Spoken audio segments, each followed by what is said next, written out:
Well, thanks for logging in, everybody. It's nice to see we have pretty much a comparable amount that we would have had if we were in the Springville Library. This is the guidance office's first ever webinar, um, but we've been meeting quite a bit on Zoom, so hopefully this goes out without a hitch.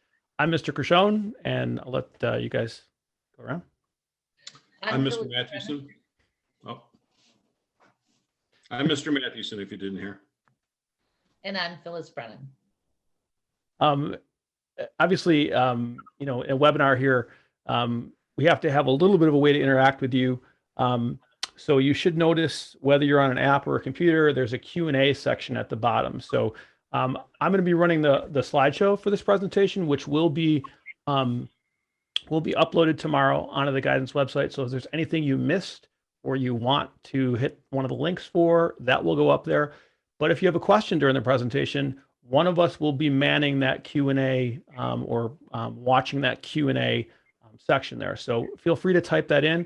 In some cases, the person who's monitoring that might say that's coming up. They're going to answer that in a sec, or we might save it to the end. But we're willing to kind of stay on here and take your questions through there at the end. And obviously, if it's something very specific, maybe you want to reach out to whoever your student's counselor was individually to do that when we're done. So without further ado, Mrs. Brennan, are you ready to kick us off here? I am. All right. Let me get our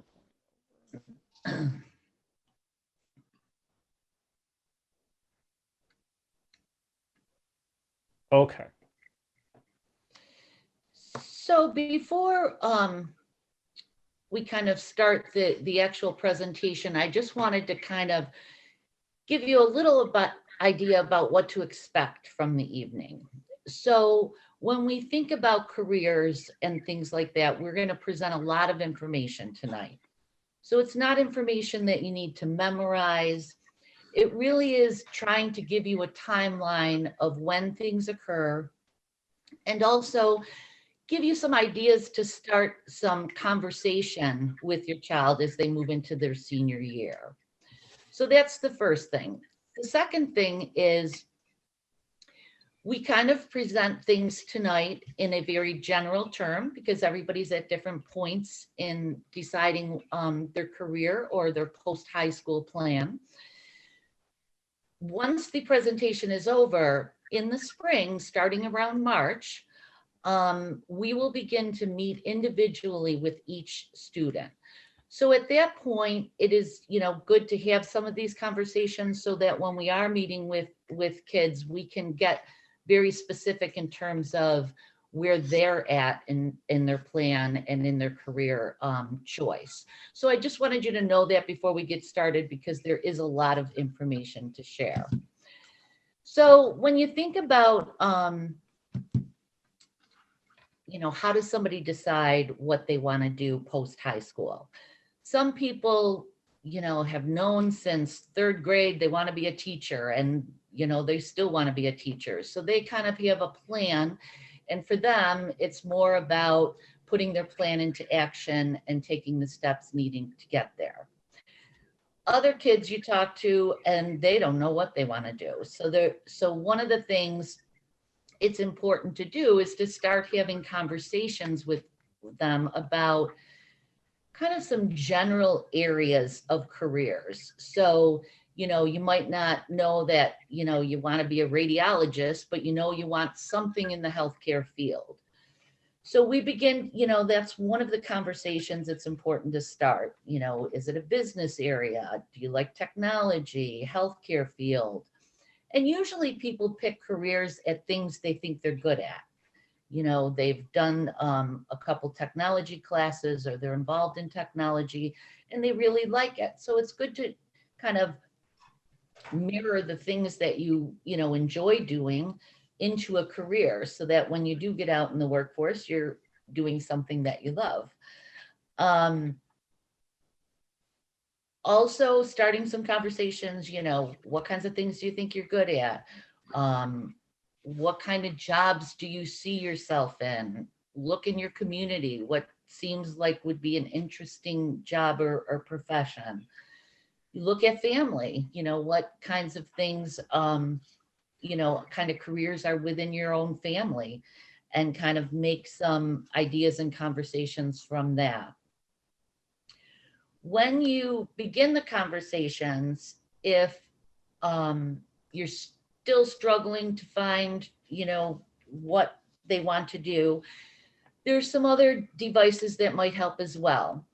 On our guidance webpage, we have some career inventories that you can, basically take online. You go under our guidance webpage, and it's right under the tab that says career information.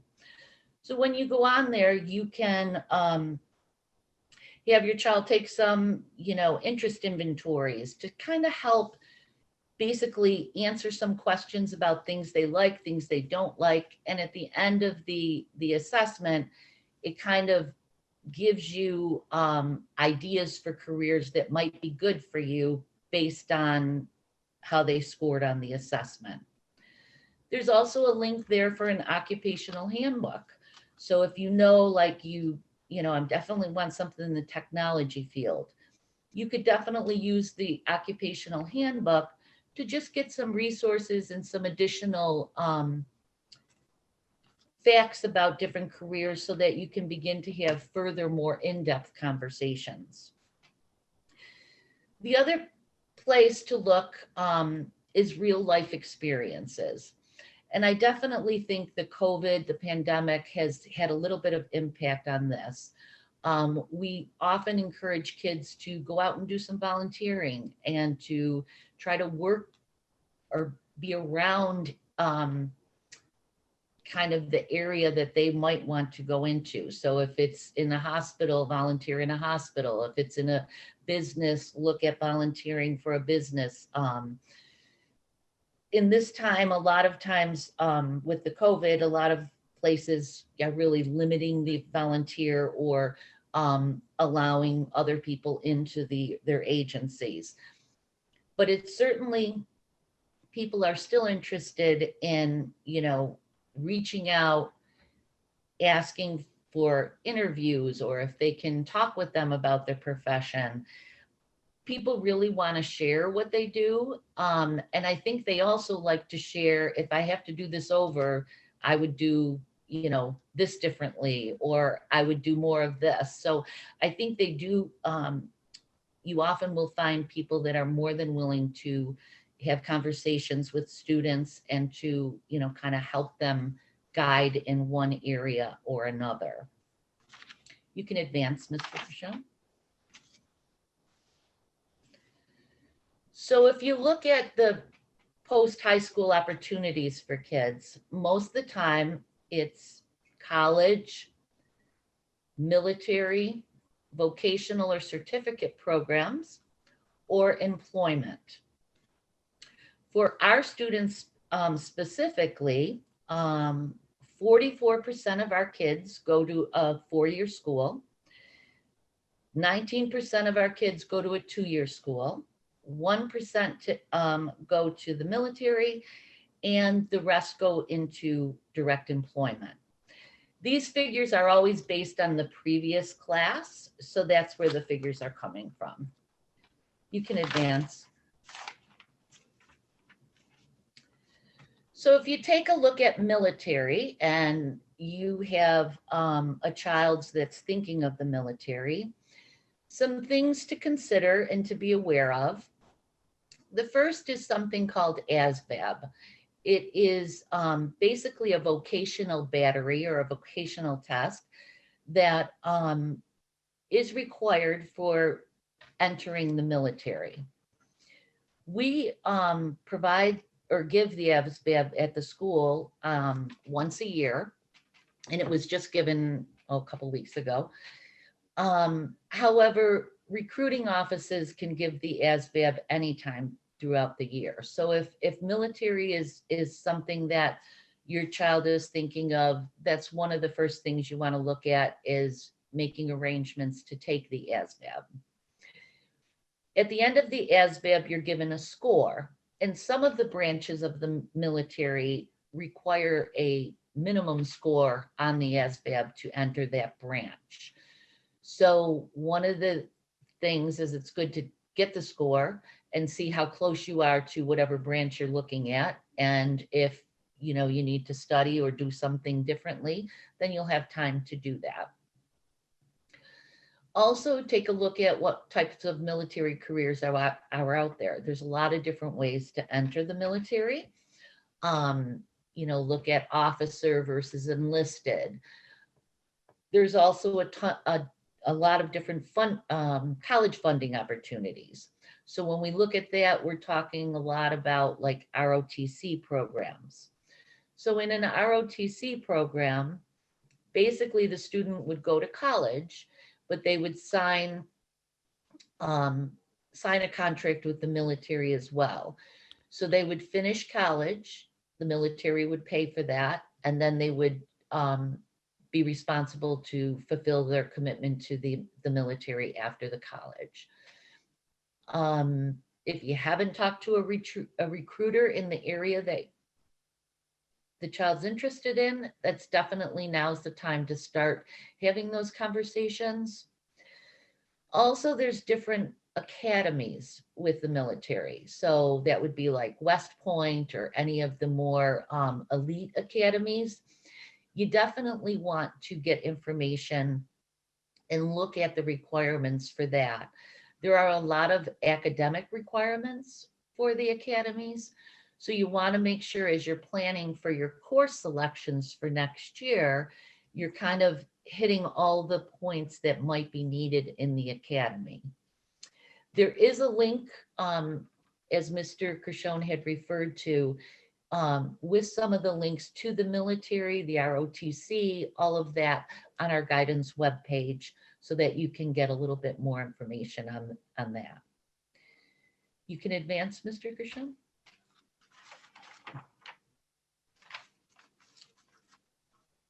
A number of our kids go into direct employment. So even when the kids are going right into direct employment, it's important to do some preparation so that you make yourself as marketable as possible when you end up graduating. So there are a couple of things to think about and look at while you're looking at possible employment opportunities post high school. One of the links on our webpage is to the New York State Department of Labor. And there's a link to jobs and careers. On that link, they list a number of apprenticeship opportunities for kids. When you look at an apprenticeship, oftentimes it's almost like a college application. It typically about mid-year of senior year, it would be due. And it would highlight some of the things that you've done, as a student, some of the courses you've taken, your interests. And part of what an apprenticeship does is it's hired to kind of job shadow and follow and learn a trade from someone in the field that's a master. And as you learn more, as you work more, your pay and your different levels increase. So there's not apprenticeships in every area, but it's good to get familiar with that website so that when you're looking, you know what to look for, you know when to look. Also, in the link that says jobs, it does list a lot of jobs in the area, not every. The other thing it helps with is writing a resume. And these things are also done in the different courses students take, but it's good to have that as a reference and to know that it's there. Another place to look is definitely the civil service website. Oftentimes students will find various job opportunities under civil service, which may require, taking an exam, may require certain things to make you eligible for that.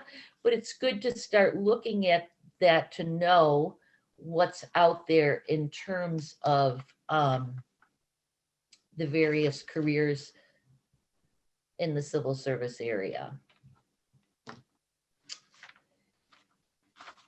You may advance.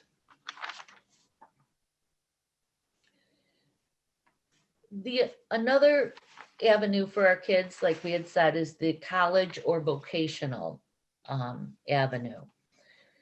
So there's all kinds of types of degrees. A certificate typically is schooling that requires less than 2 years. Often, many of our 2-year colleges offer both associate's degrees and certificate programs. So the difference would be the certificate programs are typically less than 2 years. Associate's degrees are basically a 2-year degree or 2-year program. There's bachelor degree, and you'll see that as you're looking up careers and information, which is a 4-year degree. There's master's degree, which basically is a bachelor's with 1 to 2 years additional. And then there's doctorate programs, which are bachelor's with typically 3 years additional schooling. So one of the things that's good to know when you're looking up careers is what level of school will I be, required to go to, and is that something that's fitting, what I want to do and what I see myself doing. You can advance. So in terms of colleges, when you look at the timeline for applications, basically from August to November of a student's senior year, they are actually completing their college applications. By October 1st of their senior year, the financial aid pieces can be completed for the college applications. And typically by the spring of senior year, that's when colleges are kind of looking for a decision. And the reason we give you the timeline is because it's important to know it's not at the end of senior year. It really starts at the very beginning. So now is the time to have kind of those conversations in terms of, what you want to do, what kind of colleges you may want to apply to. And for the college application process, Mr. Krishon will walk us through some of the admissions requirements. All right. Thank you, Mrs. Brennan. So, let's start out with admission factors for college. The ones that you see, the big three that we usually talk to kids about: overall average. It's often referred to as GPA or grade point average, but your overall average. College testing scores, which are something called the SAT or the ACT, and we'll talk about how to apply for those and when you'd apply for those in a couple minutes. And strength of schedule. Strength of schedule is a little bit harder to define, but strength of schedule is how competitive, how academically rigorous your coursework is during high school. So those three things I would say are definitely the big three. There is no law that says, GPA is first and SAT is second, strength of schedule is third. I can think of colleges that, that mix any of those three up, but I would say those are certainly the biggest three factors. Extras are also very important. It depends on the college, the size of the college and sort of the ideology of their admission staff as to how big a role those play, but things like leadership activities, athletics, service, volunteer work, extracurriculars, both inside of school and outside of school, can be factors, especially if they're portrayed right on a college application. So in terms of those college tests, the SAT or the ACT, I mentioned we'll post a copy of this PowerPoint tomorrow on the website. These links are active. I won't take you there, but believe me, they're active, and we also link to this on the website. The SAT and the ACT are both competitor tests that if your student is going to be going to a 4-year college, there's a very high percentage of them that require SATs or ACTs. It's not every single one, but there is a very high percentage of 4-year colleges that require one of these two tests. In some cases, kids will take both the tests. and you could submit to them whatever score puts you in a better light. And that's something that we can explore and do explore with kids during their senior meetings, is looking at their test scores and comparing them to colleges that they're thinking of applying to. To apply to these tests, you have to apply directly to the testing agency. You can't just come down to the guidance office and sign up. You have to apply directly to them. Cost of the SAT is about $68. Given at the high school, at least it hopefully will be here on May 8th this year. April 8th is the deadline for registrations for that. If your student has any kind of test modifications through IEP or 504, there is an additional step needed, which would push you to get started with this process early, because they have to evaluate students' testing mods before they approve them. Both these tests are private entities, so they do an independent review of test modifications before they approve them. Fee waivers are also available if your student gets free or reduced lunch, or especially with COVID, if there is a COVID-based hardship, have them talk to us, and we can try to get that to happen. Mr. Matthews, and I see it's good to see somebody's using the Q&A. So that means there's people out there. I'm going to let Mr. Matthewson take the. I'll take it. It says, will SAT review be provided at SGI High School? I don't know. It's usually provided through community education. I don't know, because that's not part of what we do, if that's going to be done in a Zoom format or not. But I would say that's something that we can try to follow up and blast out through our Google Classrooms, or Mr. Bielsa can connect if there is something like that. Typically, yes, it's been offered in the evenings about 6 weeks prior to the exam. So moving forward here, some terminology. When you're looking at colleges, public and private colleges are words that you hear quite a bit. Public colleges have tuition reductions for people in that state. SUNY is our public system, so any college that you hear that has a SUNY in front of it is a New York State public college. Costs within a state system are usually very similar to other schools that are also public within that state system. Public colleges typically offer a little bit less in terms of academic financial aid, which Mr. Mathewson will talk with you a little bit about. Private colleges, privately funded, no state affiliation, and the costs can vary greatly. This is not to be interpreted that public colleges are always cheaper, because they're not always cheaper. And I think that I'll save that for Mr. Mathewson's portion of the conversation. But that, when you hear those terms, those are what they're referring to. So in terms of deciding where your student should apply, these are some common things that when we talk to students are factors in their consideration for college. Major, cost, how much money will I get from the college, the location. Sometimes athletics is a concern. There's a link in there that brings you to our high school website's NCAA page. If your student is an athlete, and if they are talking to a coach of a Division I or a Division II college, they're talking to a coach of a team from those colleges, they may need to go through a process with the NCAA, applying for the NCAA clearinghouse. If they're talking to a D3 coach, not so important. If they're thinking about playing a club sport at college, not important at all. But that is an extra process, and sometimes a factor when you have a good athlete looking at colleges that's trying to find competitive Division I or II colleges. And of course, extracurricular activities and other special programs. So we do have a link on the website to a college search page. It links to a couple of popular college search engines. If you're casting a really wide net, these are search engines where you can go in and put in, these parameters. How far from home would you be looking? Are you looking for a college with a certain sport, or ones that have specific majors, or a couple of different majors? And it's a way to cast a very wide net to see, if you have colleges out there that hit those high points.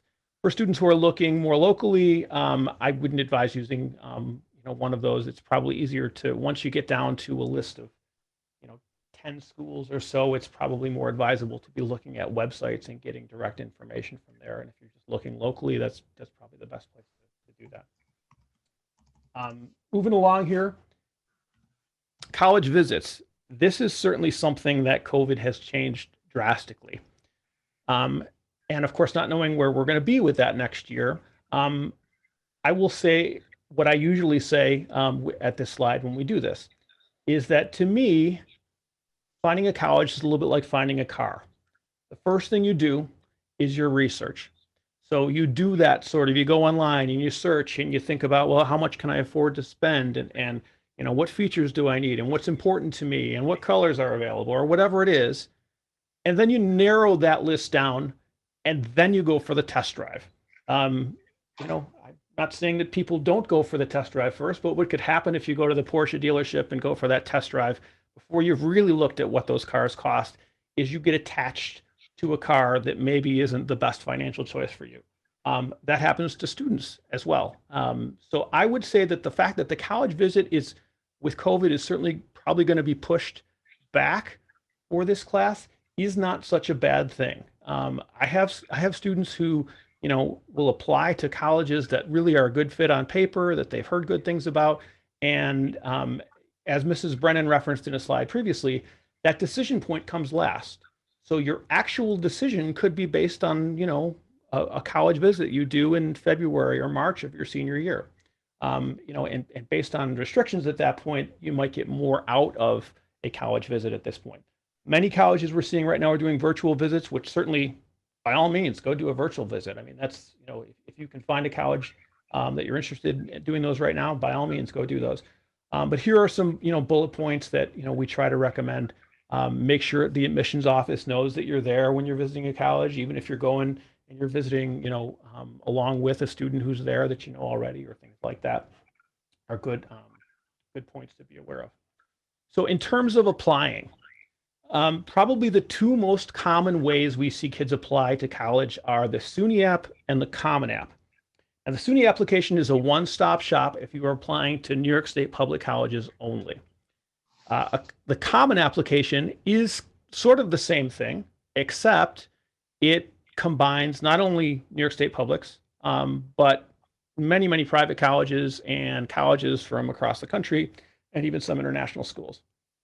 So I think that, when your student is putting together a list of where they're going to apply, if they're all New York State public colleges, I would stick with the SUNY app. If it's a combination of public colleges and private colleges, I would look at this website. On the main page of that, there is a college search section where you basically can go and see if the college you're interested in applying in is listed on the Common App. If it is, great, saving your work. You just basically can do one app and then manage all of the follow-up from that app from one place. So that is certainly convenient. The last bullet on here, you certainly can still go to an individual college's website. In some cases, they give you a financial break for doing that. So, you might see a college that's listed in a Common App for $50 a school, but if you go to that college's website, it might be free. Well, for $50 to save $50, I might do another application and do it, for an individual college here. But there are also other things like Coalition and SendU. There's many, but the top two that we see are listed there. A couple of terms that you'll hear about in college applications. Supplemental applications are something that you see with SUNY quite a bit. If you do the SUNY app, many SUNY, you'll do the main application for SUNY, and then the individual colleges may send you a supplemental application where you will provide some additional information to them. Beware of things like auditions, other deadlines, portfolio reviews, especially if you were in some sort of a performance-based major or an art-based major or some sort of subjective talent-based major. That idea of another step in the application process is something that kids often miss. So, we'll talk about getting applications in early to your student. It's super important. Early is always better, but especially if you're in a case where you're going to have an audition or a portfolio review. Two terms that are really easily confused are early decision and early action. So let me try to explain the difference. Early decision and early action are both rewards for applying early to a college. One of them is binding and one of them is not. So let me first talk about early action because that's the easy one. Early action is non-binding. If you apply to College X by November 15th, they will give you an answer by December 15th. It's just a reward for applying early. If you apply early, you get an answer early. Okay. And most kids like that. But when you get that answer, there is no commitment involved in that. Early decision is that with a contract. So if you apply early, we'll give you an answer early. However, when we give you that answer, we're going to send you a contract that says if you accept this early decision now, you're going to pull all of your other applications. And Mr. Mathewson will talk to you about financial aid, but I think something that you're going to see in his portion of the presentation is that financial aid, that process will not be complete in the fall. So the dangerous thing a little bit about early decision is that it takes colleges out of the running early, in terms of like you get an answer early, but you're also pulling other applications that might be able to do you a better deal in financial aid. So I think early decision makes sense in a few cases where you're super sure about that college and the cost of it. But other than that, I try to steer my kids toward early action if it's possible. Fee waivers, much like the SAT and the ACT, fee waivers are available. In some cases, if you are eligible for an SAT or an ACT fee waiver, you are usually eligible for a college application fee waiver. That's just a box that we need to check. But if there is something and you feel like you're deserving that, please talk to whoever your student's counselor is, and we can try to help them with that. Recommendations. Depending on where you apply and what form you use, there may be letters of recommendation that are required for your college. There may be multiple ones that you would get from teachers or coaches or in some cases principals or counselors or other people who've been part of your student's high school experience. It's important to, if a college is asking for 3, to not give them 7. In most cases, if they're asking for 3, that probably means that's what they're going to read as part of their review process. When they have 5,000 applications, that's the amount of, that's the amount of review space they've given. I always try to steer kids towards if their application requires 3 recommenders, to have them choose 3 recommenders that see that student in a different light. The best voice in a letter of recommendation is first person. So first person, observation of your student. Your science teacher is talking about their performance in lab, or their coach is talking about their performance, on the playing field. First person is always best, but I think it's also, a very good thing to have different views of the student, so you can give your college, a little more of a well-rounded view of your high school experience. Retain copies, do things like thank you notes and these kinds of things. One of the things we'll talk to your students about, but I'll tell you, is that the recommendation process has become almost exclusively online, which is a nice thing for tracking, but it can become very impersonal when you've asked for a letter of recommendation solely through an email. And it also sometimes emails get missed. So I think that an important thing, even if you're using Common App and you're inviting recommenders through email, it's important to have that personal conversation with them, that personal ask. And I think you'll get a better letter that way. College essay is also, a reality of some college applications. Also, not a part of others. It's not just something I would write until you see that it's a piece of yours. Obvious things, don't save till the night before. Have someone proofread it. Stay on topic. Usually the topics are pretty broad.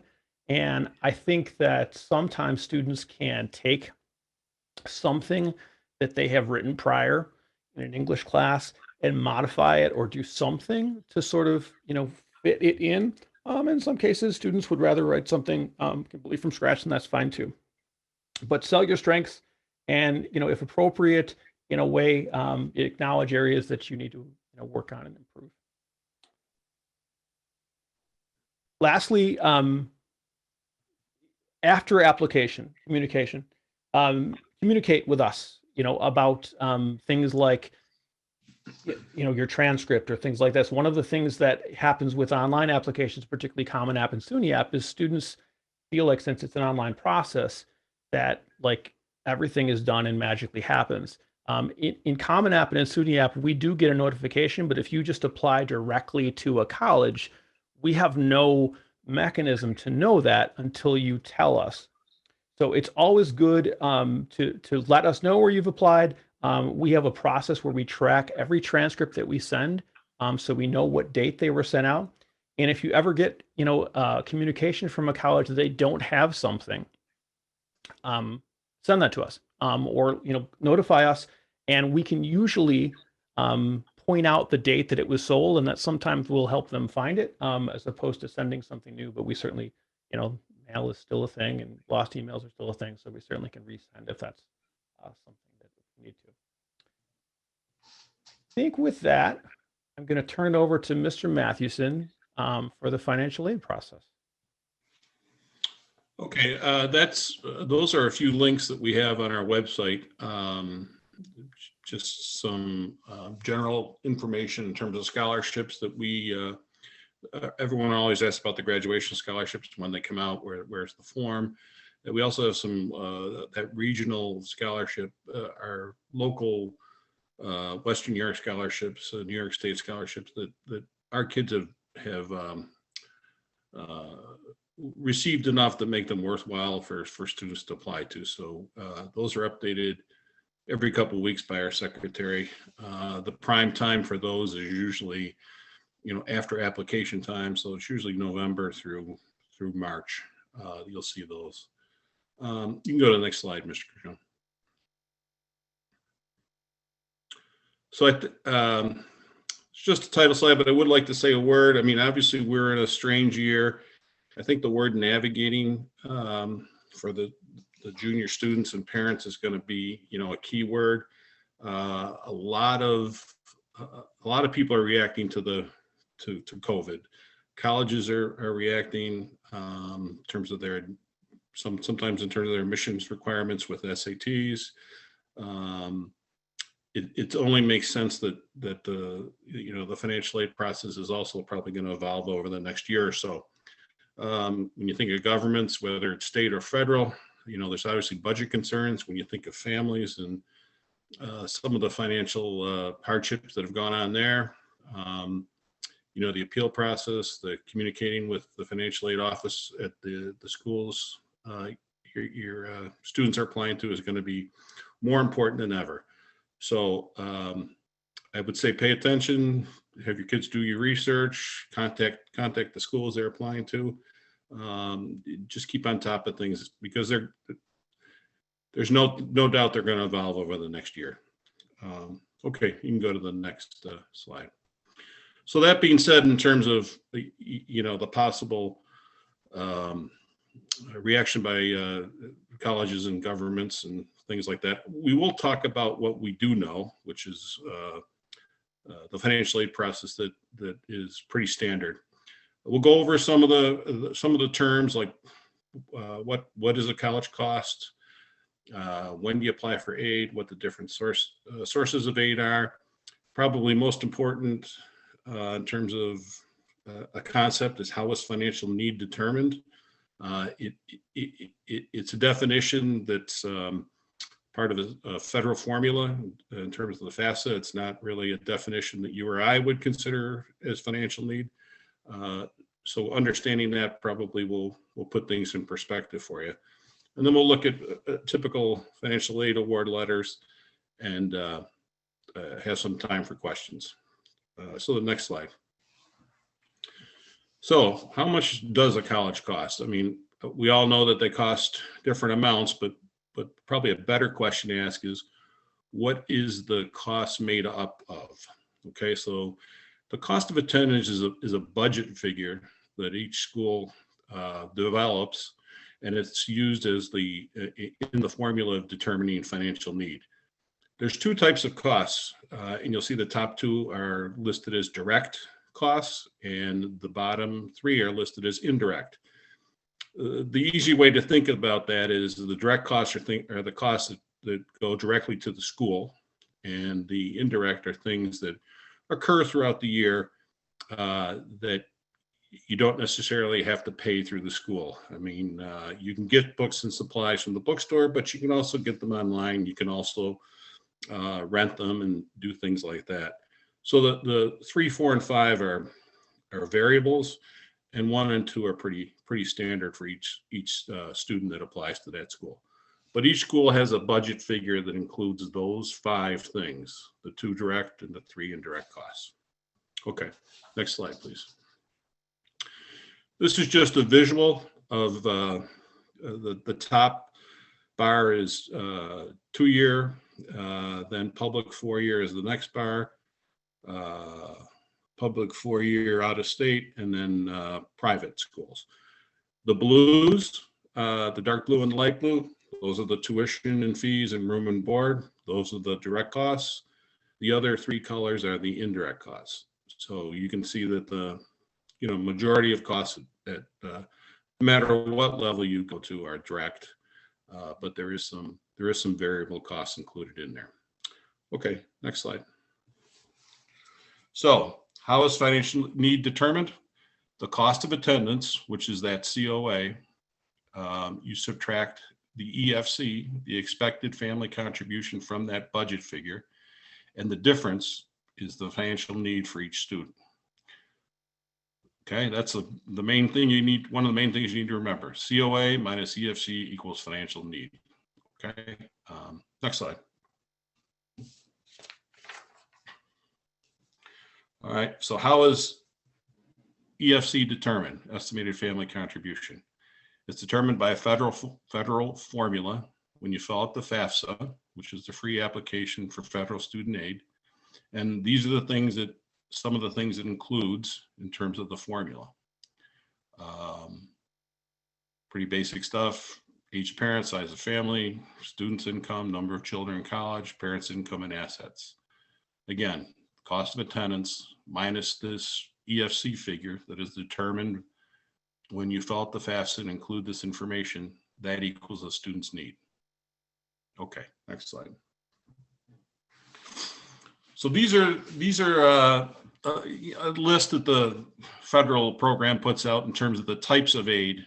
It's a nice kind of summary. At the top is scholarships and grants, then work study, then federal loan programs, and then loan for students, then loan programs for state or federal government, and then private loans. And they rank them in order to accept.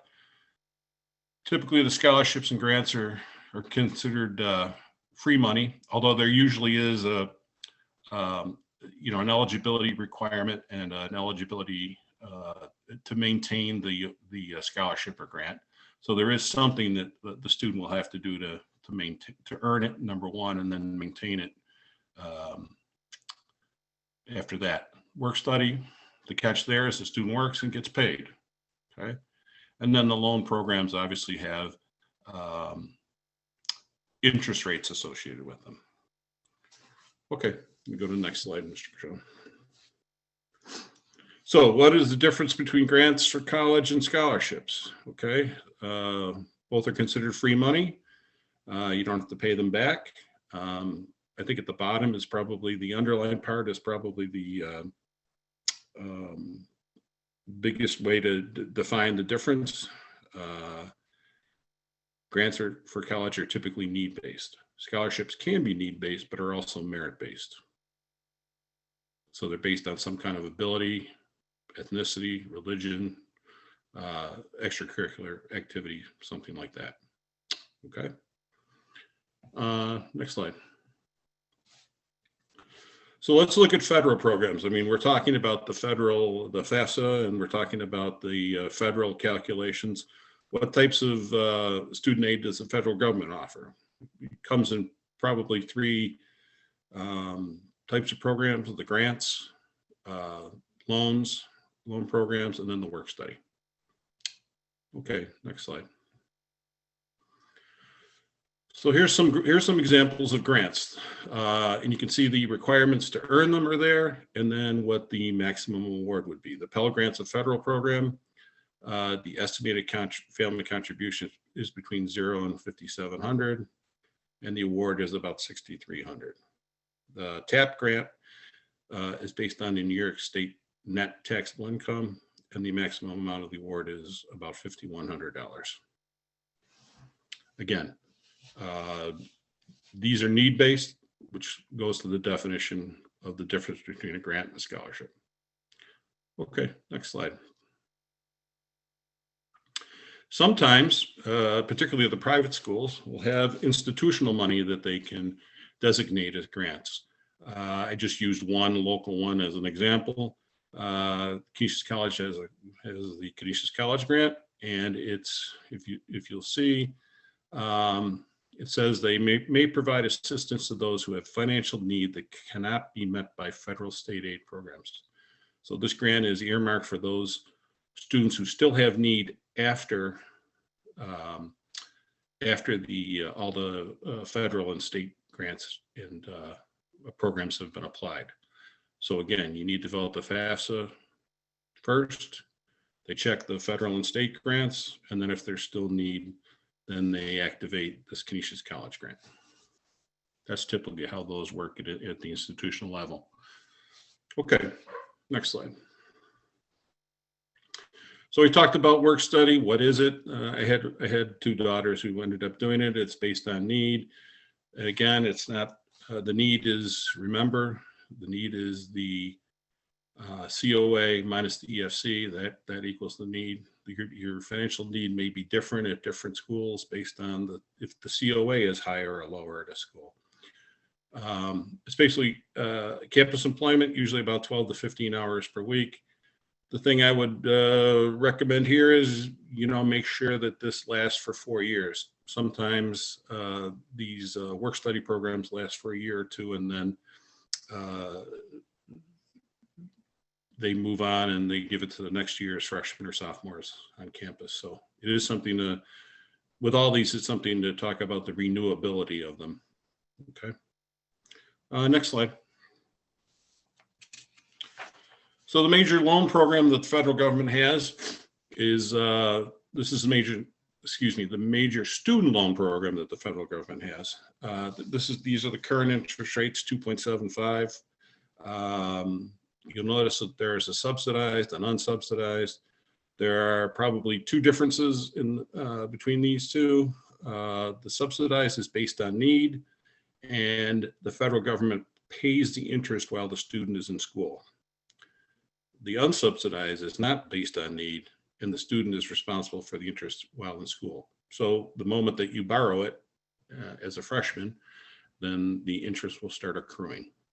Okay, and then there are the loan limits on the bottom there. Most students are eligible for both these programs in some form or another, or a combination of these programs. Okay, next slide. The colleges do have programs for loan. The federal government does have programs for loans for parents. You can basically, with a passing a credit check, can borrow up to the entire cost of college, less whatever financial aid you get, and those are the interest rates. Many parents can obviously do better in their individual bank or investments, but these are available for people that don't have those options. Lastly, colleges have time payment plans, pay intermittently during the semester or during the year to spread out the direct costs over the semester. Again, those are related to the direct costs, not the transportation, the books and supplies, or the personal expenses. Okay, next slide. So there are some state programs, and I'm sure we've all heard of the Excelsior. So let's talk about that a little bit. The Excelsior Scholarship Award covers tuition only. If you remember the direct costs of a college, it's tuition, but it's also room and board. This covers tuition only. And how it works is it equals $5,500 or maximum tuition, whichever is less. And you will see that it says minus any amounts received for TAP, Pell, or other scholarships. So this is last dollar in. You use the money from other sources first, and then they pay the difference with the Excelsior scholarship. Okay, if there's any remaining tuition, there's something called a SUNY tuition credit, which they use to cover the remainder of that cost. Next slide. The eligibility requirements are extensive. You need to be a resident of New York State. You have to enroll in a SUNY or take 30 credit hours per calendar year, maintain good academic standing, excuse me. And the key is you plan to live and work in New York following graduation for the length of time you participate in the scholarship program. Your household adjusted income does not exceed these limits. For this year, it's $125,000 based on the 2019 tax return. If you do not fulfill the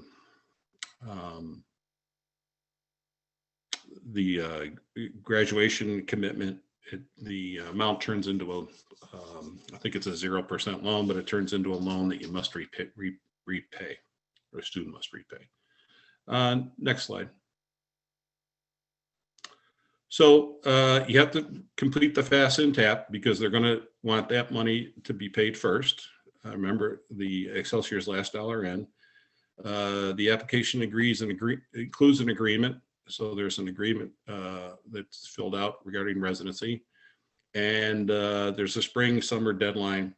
Typically what happens is they open up the application time sometime in the spring. It's been different every year. The way to keep track of it, though, is you can, and this link will be live, you can sign up for an alert at HESC, Higher Education Services Corporation. And then when it opens, you'll get a text to your phone that the window is open for applying for the Excelsior Scholarship. That's probably the best way to keep track. Okay, next slide. There is another state program, the STEM Incentive Program, that stands for Science, Technology, Engineering, and Math. Again, a tuition scholarship.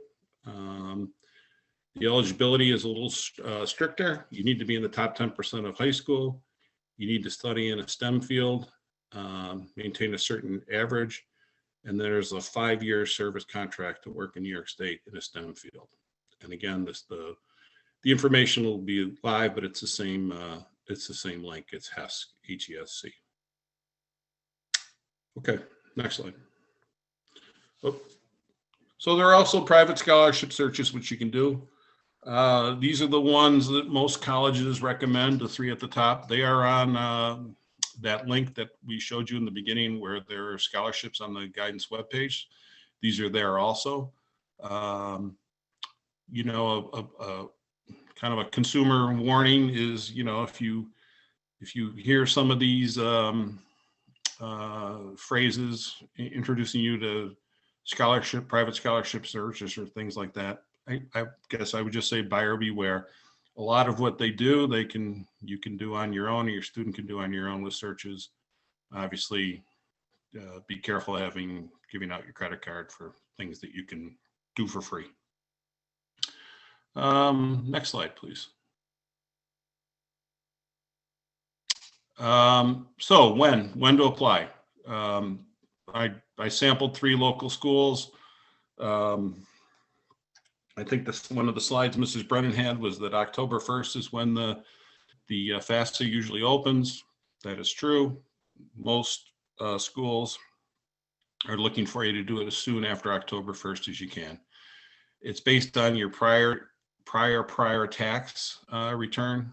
So you will have your tax return information. The rule of thumb is the sooner you can be there, the sooner you can fill out your financial aid, the sooner you get a slice of the pie, so to speak, in terms of, maybe some of those things like the Canisius College grant. Maybe they have X number of dollars that they're able to give out, and they look at those for the earlier applicants for financial aid. Always better to be early rather than late in terms of applying for financial aid. But October 1st, soon after October 1st seems to be the preferred deadline. Okay, next slide. So how do you apply for aid? The first thing you can do at any point, and I'll go over that in a minute, but you're going to basically request an ID or a PIN, which you are able to then electronically sign for things throughout the process. You're going to have to collect some information. You're going to have to complete the FAFSA online, complete the TAP if you're attending a New York State school, complete the Excelsior when it opens if that applies to you. And then you're going to, these last two, I think, in the coming year are going to be important. Watch for your student aid report and then communicate with the financial aid office. The FAFSA is a form that, you fill in squares. You're going to want to be able to communicate with the financial aid office, extenuating circumstances, things that are pertinent to your family, your student that may not fit on a form. So I would say number 7 is a big star for the next year or so. Okay, next slide. So what is the financial student aid ID? It's used by both the students and the parents throughout the process. You use to sign electronically. You create it like any other online account. Username and a password. The key part here is only the owner should create the ID, and you need a distinct ID, a distinct email for the student's ID and for the parent's ID. You need separate emails. We have had students who, students get overwhelmed, the parent wants to help them out, it's something easy they can do. And then they put their own email down, and then the student can't use the ID. And it's, if the federal government, correcting those kinds of things is just a bear. So each person, one parent, and the student, you don't need both parents, but they each need their own ID, and they need it linked to a distinct email account. Okay. So you're going to collect information when you fill out the FAFSA, and these are the kinds of things they're going to be looking for. Your typical, when you're dealing with anything, applying for things that potentially have loans or aid, it's the same types of things. The demographic stuff, the tax returns, bank accounts, things like that. So. Okay, next slide. So you'll take that information, you'll go to the FAFSA, you'll see that there's a start a new FAFSA, you'll click that. Each subsequent year, your student will have to return and fill out a new FAFSA each year. So that's where they would be the returning user and log on there. So each FAFSA is based on that year. The next year you have to do the process over again. Okay, next slide. When you finish, there'll be if you're eligible, this little red box will come up, and it'll tell you to apply for the New York State-based financial aid, which is the TAP. So it's a little bit of a queue. You can click that link, start your state application. And that, if I go to the next slide, that will take you to that Higher Education Services Corp, where we talked about the Excelsior and the STEM information. And here's where you'll fill out your TAP. Again, username, personal PIN number, and you fill that out. Okay, next slide. So you've done all that. You've gotten your student aid report. The colleges you've applied to have it, and this graphic shows you that basically A, B, and C schools have sent you an award letter. You and your student look them over, you compare them, and this one has C. You choose college C. Let's go to the next slide. So here's two. Don't worry that you can't see them. We're going to get a closer up look than this. But here's what you're going to do. You're going to take two financial aid award letters. You're going to lay them side by side. You're going to hopefully focus on the the net cost versus the size of the package. I mean, you can get a lot of money from a school and still end up paying more at that school because of the cost of attendance is so much higher. And you're also going to look at the type of aid you're getting and the total amount. You know, how much of it is that, you know, what we talked about in terms of free aid, or what kinds of conditions are attached to the aid that you're getting. If it's not interest, is there a GPA requirement to maintain the scholarship? Those types of things. Okay. Okay. Next slide, please. So the first thing you're going to see on an award letter, and we're going to use Geneseo. First thing you're going to see on an award letter is the. Oh, can you go back to the award? Yeah. First thing you're going to see is the estimated cost of attendance, and you're going to see that this one's broken down to that direct and indirect costs, but the total estimated cost is on the bottom in bold there.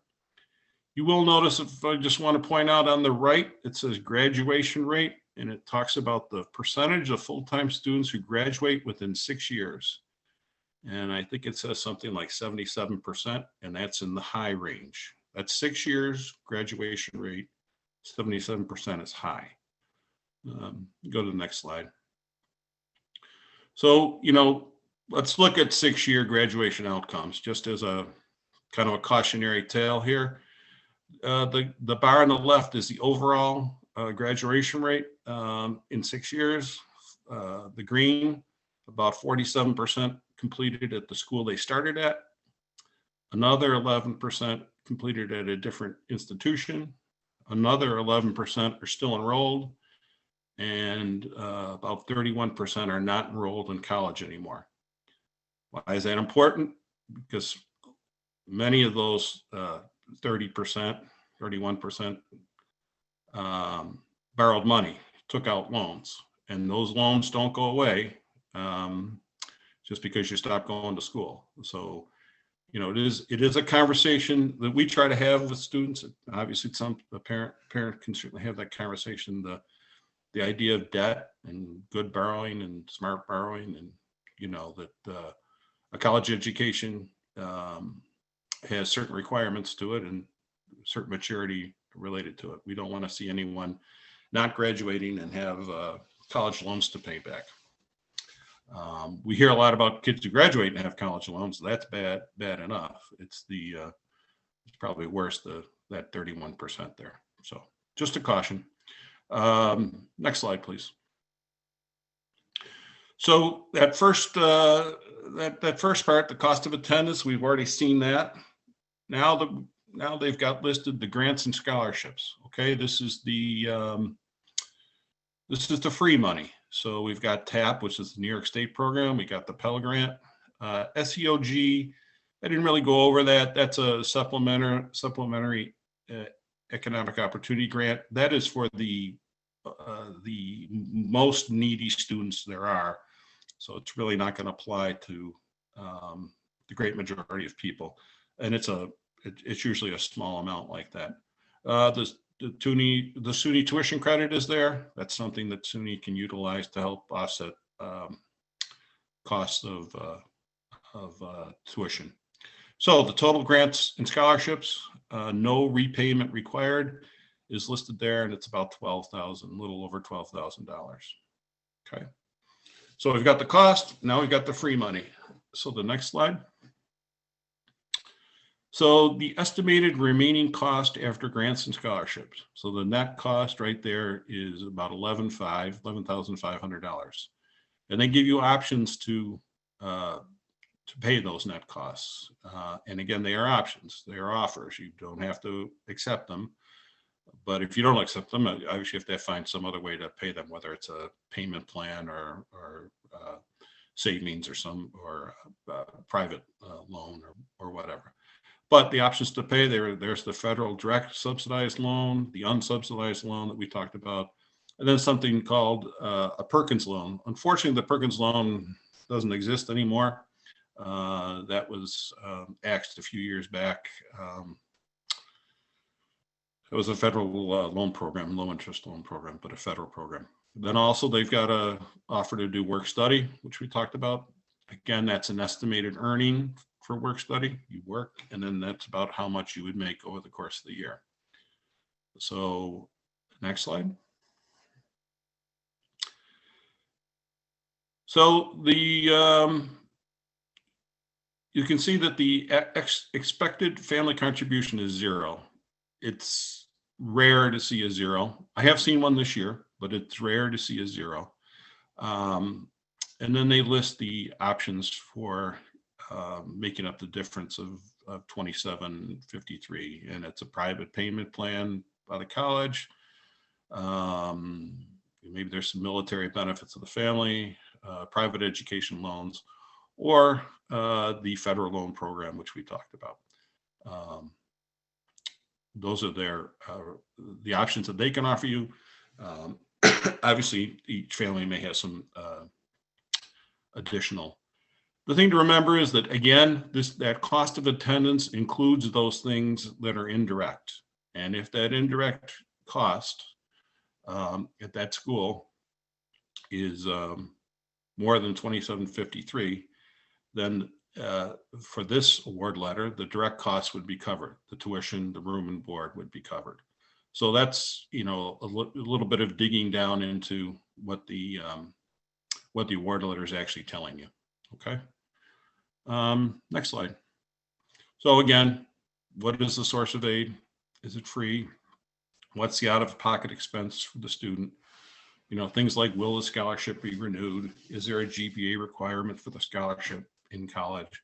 And what happens if the GPA requirement for the scholarship renewal is not met? These are things to ask when you're looking at the award letter. Okay, next question. I think the last one is questions. So I think we'll open it up to everybody to answer. Yeah, that's just Q&A. Open.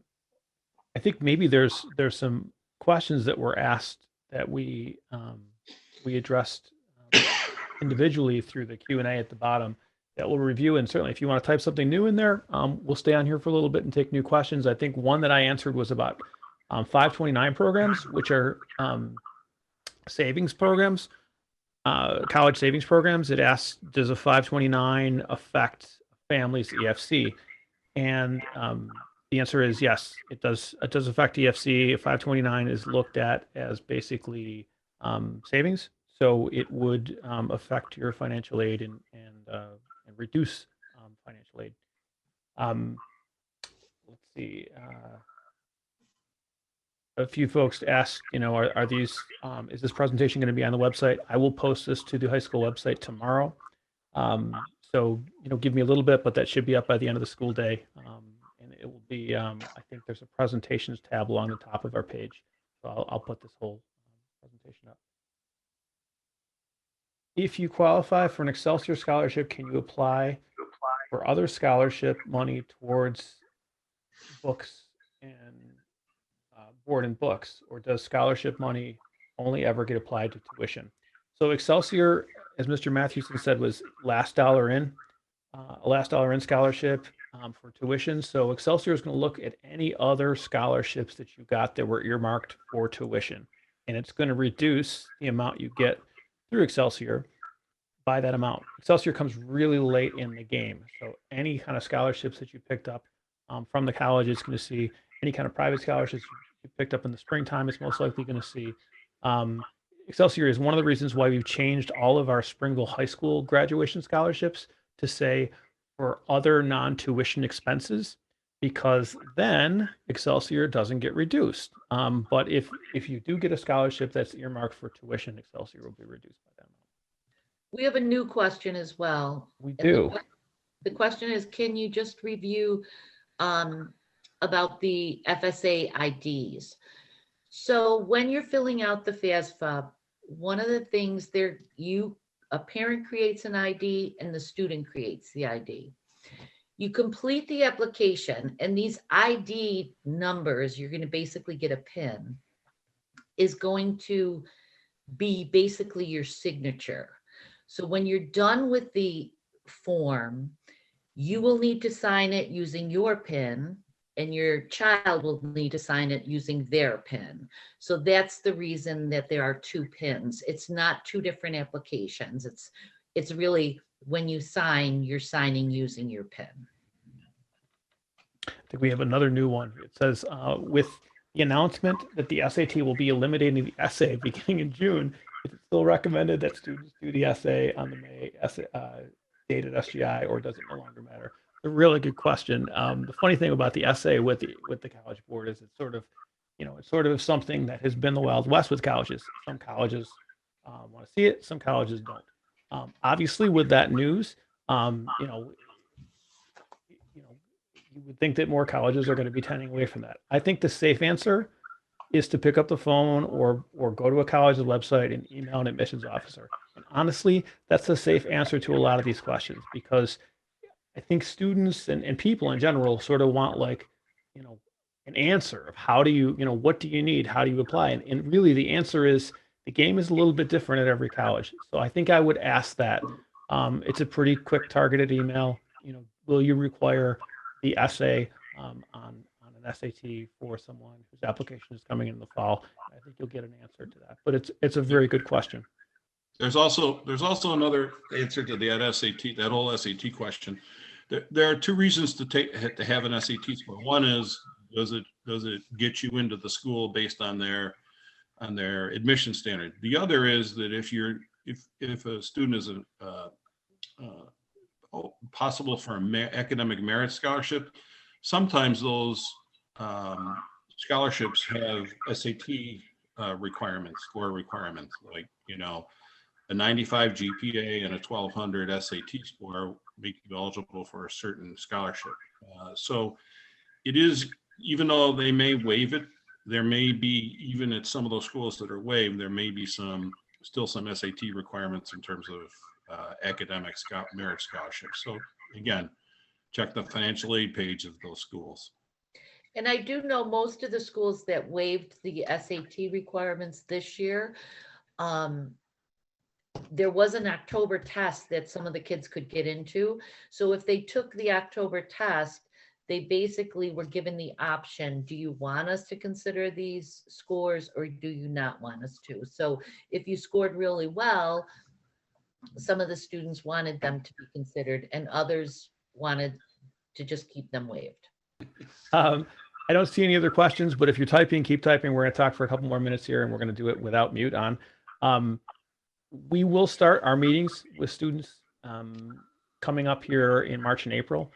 So, if you would like to be part of that meeting, please reach out to us. I don't think we're going to be quite ready to start scheduling those until we get back from the February break. But if you want to be part of those meetings, I think particularly the junior year meeting is a good meeting to be part of, because the specifics of some of these things, can be addressed in those meetings as well. Thank you. We appreciate everybody coming. We do. Yes, thank you. Okay, I don't see anything else. So folks, thanks for coming out and tuning in, and please reach out to us individually if you have questions, and we can certainly call or email or chat or whatever. So have a good night, everybody.